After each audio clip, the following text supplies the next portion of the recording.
Hi, it's Nikki here. Hope you're well. Today I am talking about a little bit about my new book, Life After Menopause, and why I've written it. And I want to read you a little excerpt from it to give you a flavour of what it's about.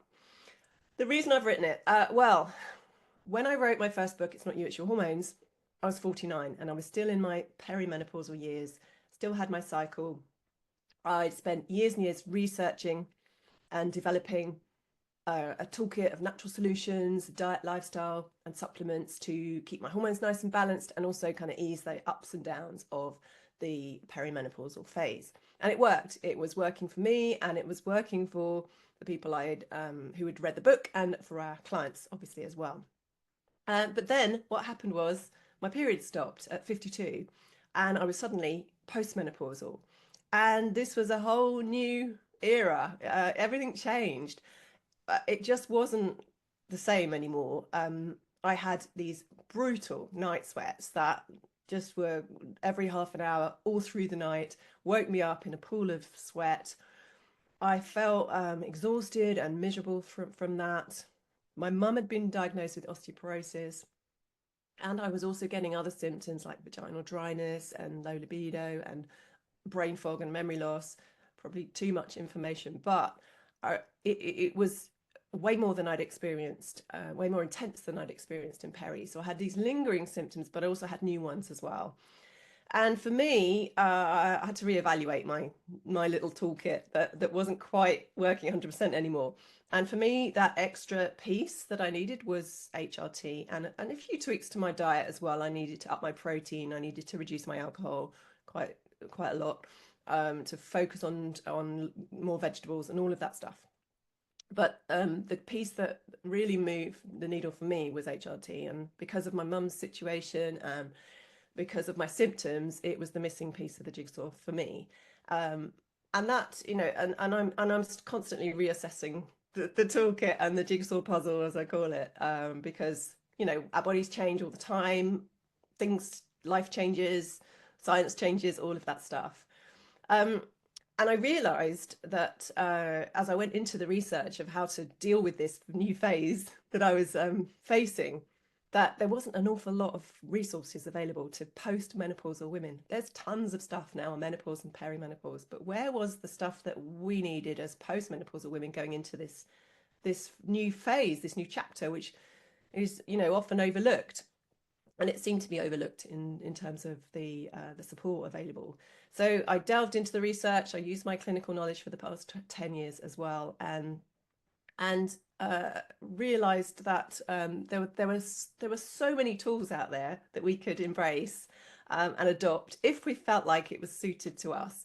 That I sort of it can get a bit overwhelming because there's so much on longevity, on biohacking, on healthy aging, and I wanted to put together a really useful and practical guide for women like me who wanted to increase our chances of living better in this phase, because as women we are living on average into our mid 80s, and a lot of us are not living great in those years. We're getting more chronic disease, we're getting more pain, more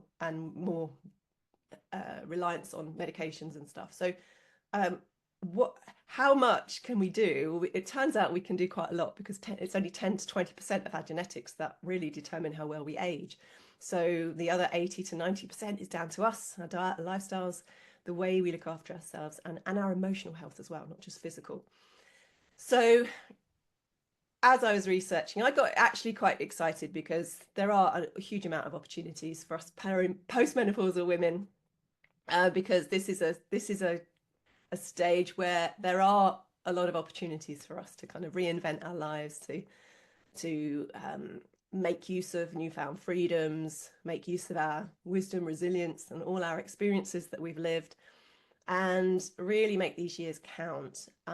But to do that, we kind of need optimum physical and mental health. And so I've scoured all the research and available tools and really put them into this book so that you can kind of pick and mix what might work for you. And hopefully it'll reduce the overwhelm of everything out there and make it a bit more real in terms of practical strategies. So key themes of the book are: I look at redefining aging, because It's our chance to ditch that old stereotype that we're done and dusted past 50. It's just us, on the way to decline, and many of us feel invisible and irrelevant to society. We can't change that overnight, but we can shift our mindset around it and really embrace our postmenopause chapter with pride, confidence, and positivity.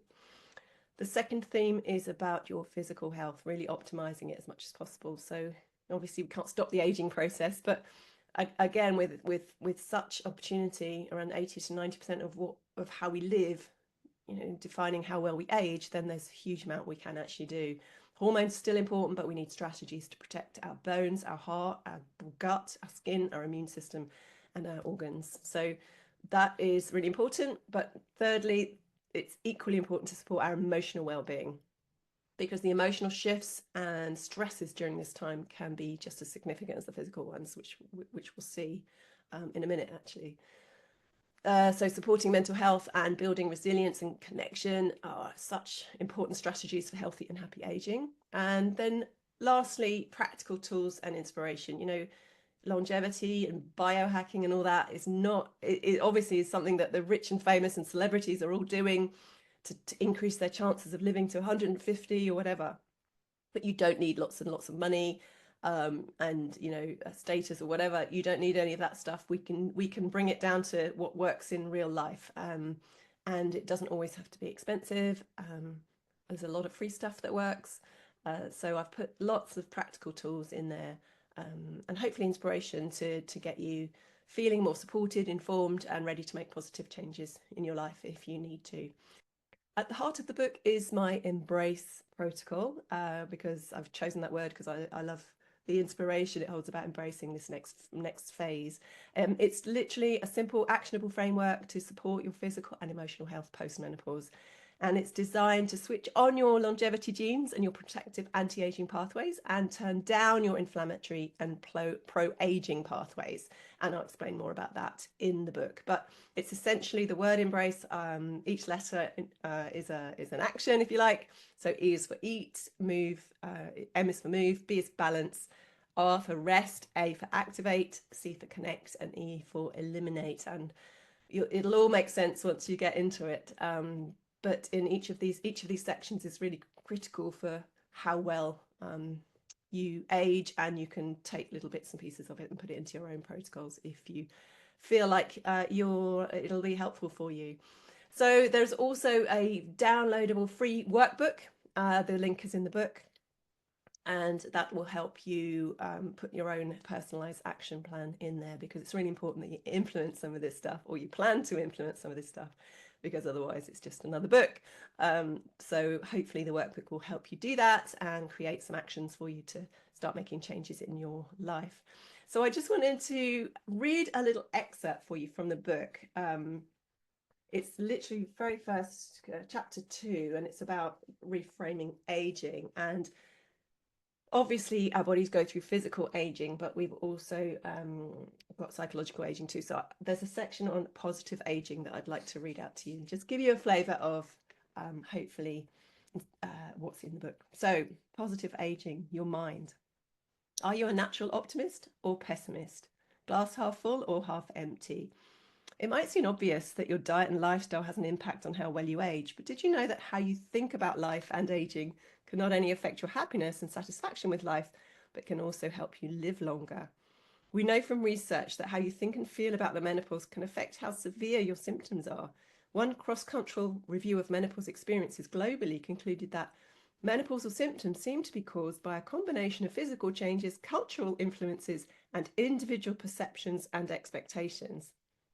It's no coincidence that in Japan, the word for menopause is konenki, literally meaning renewal of years or change of seasons. A much more exciting description than just men and pause, which just means month stopping, which is rather less inspiring. Mayan women still residing in Central and South America have been interviewed about their menopause experiences. Regardless of whether they experience symptoms or not, they seem to look forward to menopause, viewing it as a time of newfound freedom and elevated status as they became spiritual leaders within their communities. Beyond menopause, it's been shown that a positive outlook on aging can potentially extend your life by a whopping 8 years, compared to someone with more negative perspectives. And more importantly, increase your happiness in those years. The researchers concluded that self-perceptions of aging had a greater impact on survival than did gender, socioeconomic status, loneliness, and functional health. As well as lower rates of chronic diseases, improved cognitive function, and better overall physical functioning, a positive outlook is better for your mental health. We will discover in this book how your thoughts can affect your own physiology, with positive ones creating happy hormones and negative ones creating stress hormones and inflammation, and how these thoughts and beliefs can actually influence your DNA and gene expression, and therefore your health and life expectancy. And if you feel negativity or worry about aging itself, you're more likely to be depressed or anxious and engage in unhealthy behaviours such as smoking, drinking, or poor eating and exercise habits. Definitely a vicious cycle. The great news is that we can control and reframe our attitudes and thoughts about aging. Have a look at some of the incredible women over 50 I've included throughout this book, inspirational women, who are redefining what's possible for older women. And let's remember what we've got to feel positive about. By our 50s, we've gained a huge amount of valuable experience.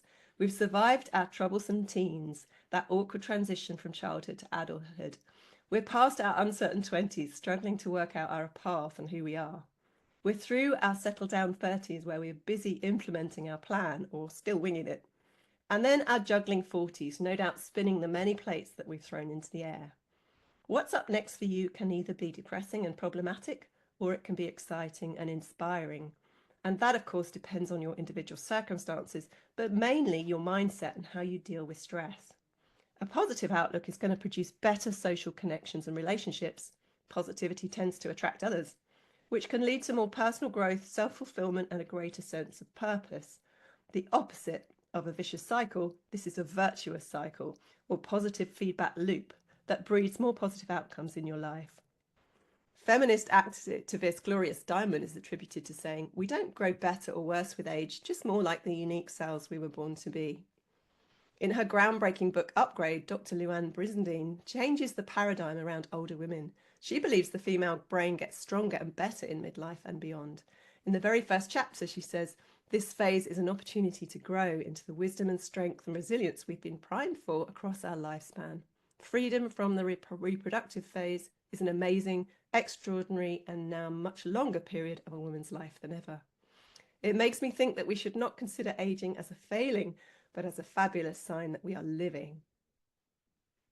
A poll commissioned by UK-based food supplement company Vitabiotics of 1,000 women who are currently or have been through the menopause found that while it was often seen as a challenge, 34% never felt freer than when it was all over. So let's flip anti-aging to pro-aging and focus on the benefits and positive side of getting older. 1. No more periods or monthly cycle hell. 2. Time and money saved not needing sanitary products. 3. No more worries about unwanted pregnancies. 4. Say goodbye to unwanted catcalls, comments, or lustful stares as you walk down the street. 5. Enjoy the stability that comes with balanced hormones. 6. Feel liberated and unrestricted as you embrace the newfound freedom of menopause. 7. Care less about others' opinions and live life the way you want. Create a F it list. 8. Be proud. All that life experience has made you wise, strong, and resilient as hell. 9. Be grateful. You're here when others may not have been so lucky. 10. Take the opportunity to create a new purpose for your life. What do you want to do with the next few decades? 11. Care less about how you look and more about how you feel. 12. Shift the focus to your own needs and desires, prioritizing self-care and self-fulfillment. As postmenopausal women, we have so much to offer. We are wiser, stronger, more independent, and less fearful. And the best thing is we are less likely to give a about what other people think. That's powerful. So that's just a little sneak peek of what's inside. At the very beginning of that, obviously, I'll go into more detail on the physical and emotional side of things and take you through the whole embrace protocol. But I just wanted to give you a little feel and hopefully a little bit of inspiration for today, at least. So if you do want to read the book, it's available on Amazon, the usual links, and I'll pop the link underneath. And I'd love your feedback. I'd love to hear what you think about it. And I'll see you next time. Take care.